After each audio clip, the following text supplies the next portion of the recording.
suffer from prison-like conditions, as every aspect of their lives has been restricted under a hostile approach and by some of the most repressive policies and practices, which, according to many international experts and human rights organizations, amount to gender apartheid.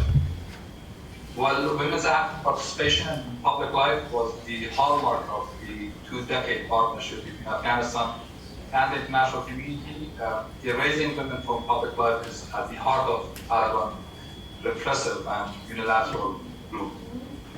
The findings of WCRAM on the scale and impact of women's unemployment, challenges related to humanitarian actions, the increase in gender-based violence, child marriage, and forced marriage, domestic violence, the lack of access to judicial system, the scale of vulnerability in Afghanistan, as well as challenges in neighboring countries for civil society and women's rights activists are all worrying and alarming. But of course, the story of women and girls in Afghanistan also symbolizes their courageousness and resilience in the face of such unparalleled challenges and restrictions. Afghan women stand at the forefront of the struggle for the human rights of all Afghans, and they have been leading basically the civil society resistance against the Taliban. However, as was mentioned by other distinguished speakers, they need and deserve effective support at different levels. And I wish to take this opportunity to thank WCRA again for presenting an important set of policy options and recommendations in the roadmap. Recognition of the situation in Afghanistan as gender apartheid is an important priority in this context. It's encouraging to see increasing calls both nationally and internationally in this regard. Recognizing and criminalizing gender apartheid will create the required legal framework and will certainly help the international community with a stronger response to human rights violations, not only in Afghanistan but also in other places. As recommended in the roadmap, women and girls should be given the opportunity to participate in all decision-making processes that have an impact in their lives, including upcoming international meetings on Afghanistan. Providing support to women's rights defenders at risk, including through greater resettlement support, remains important. Easing the admission and visa application processes for female applicants from Afghanistan, as well as alternative education opportunities in short term can help women and girls in Afghanistan with pursuing education.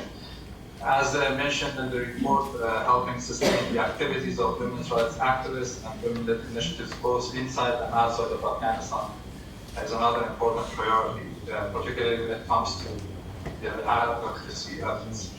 And finally, enhancing the scale and efficiency of humanitarian assistance, ensuring transparency in aid delivery through effective monitoring mechanisms and safeguards, and targeted humanitarian assistance and small-scale livelihood saving and entrepreneurship development projects for women remain important.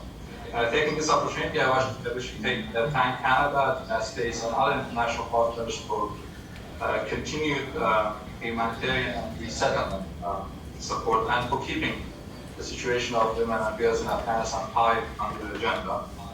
Let me also thank our diaspora community and Friends of Afghanistan, Canada, and the broader North America, Europe, Australia, and other countries for their sustained commitment and engagement in support of women and girls in Afghanistan.